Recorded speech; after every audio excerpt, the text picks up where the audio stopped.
এক ঝিলের ধারে এক সারস থাকতো। সে এতটাই বয়স্ক আর দুর্বল হয়ে গেছিল যে নিজের খাবারও জোগাড় করতে পারতো না।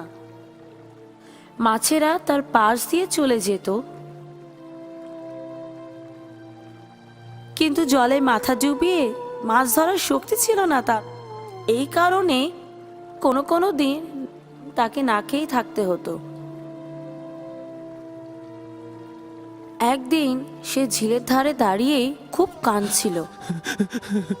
তার চোখ থেকে জল গড়িয়ে মাটিতে পড়তে লাগলো।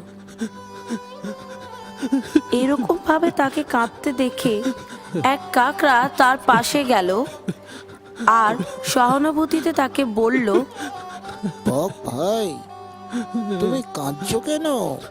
সারস বলল, বন্ধু, আমি জীবনে অনেক পাপ করেছি, আর যখন আমি এটা বুঝতে পেরেছি তখন আমি ঠিকই করে নিয়েছি যে আমি আমার নিজের প্রাণ বলি দিয়ে দেবো।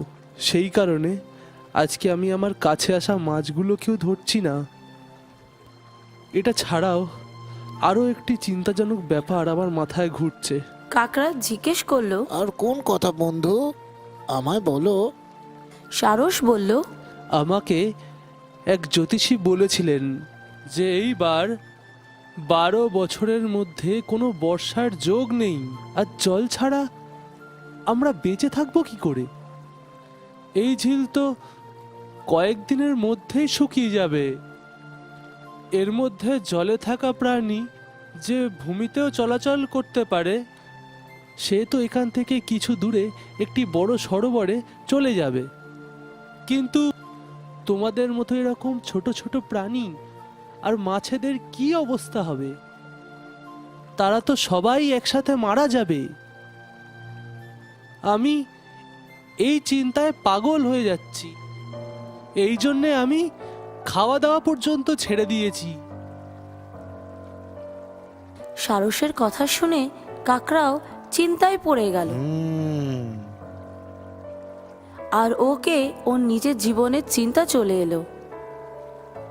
কাকড়া যখন নিজের বন্ধুদের এই কথাটাই বলল, তখন সবাই মিলে সারসের কাছে চলে এলো আর ওকে জিজ্ঞেস করলো, সারস ভাই, কোনো প্রকারে আমরা কি আমাদের প্রাণ বাঁচাতে পারি?